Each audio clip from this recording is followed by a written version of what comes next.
I came across a channel called BuildASoil that preaches that living soil is the best way to grow, and on their channel, you could learn how to make your own. Now, I don't have the space for all of that, so before I took a deep dive into attempting to make their soil, I ordered some to test out. The first thing I noticed is that it's different from a lot of the soils that I used because it had rice hulls and rice bran, and all of this stuff looked more familiar to things that I cook than grow. Also, instead of perlite, there were these heavier white rocks, which I later found out to be pumice.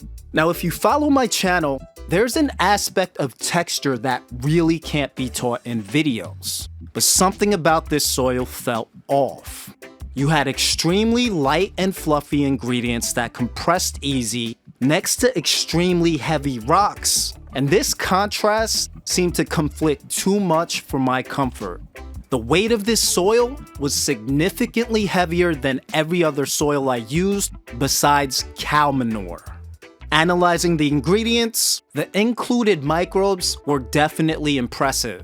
Glomus intraradices is an absolute requirement for me. Another one I really like is Bacillus subtilis, which is one of the best at decomposing dead roots. Anyhow, at Evie Grows, we don't guess, we test. So I bagged up a sample and sent it to get tested at the University of Delaware. This soil came back as super hot. The salt levels were in the danger zone, and looking at this tells me that this soil is absolutely no good for starting seedlings and younger plants.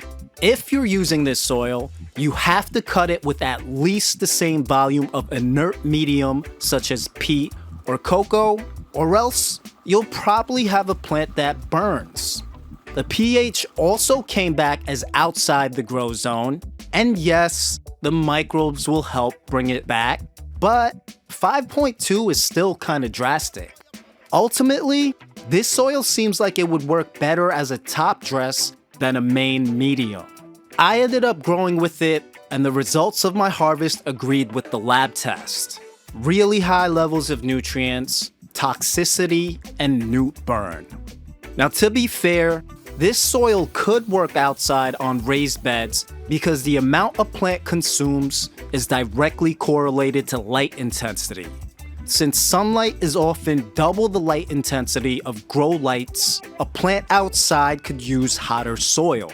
Now, analyzing the roots of my plants using this soil, I noticed that there was barely any growth compared to the roots of the same exact clone used in the same exact tent with different soil.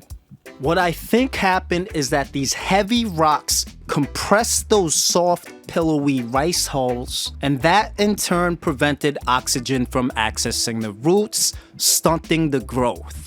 You could also see that this root ball bricked. Overall, if I had to use this soil indoors, I would sieve out all the rocks and dilute it down. Otherwise, this soil would be good for securing a plant that's on the heavier side and needs support, like a tree. For more lab tests, check out my channel, and to learn how to grow some of the most popular plants, check out my site, eviegrows.com.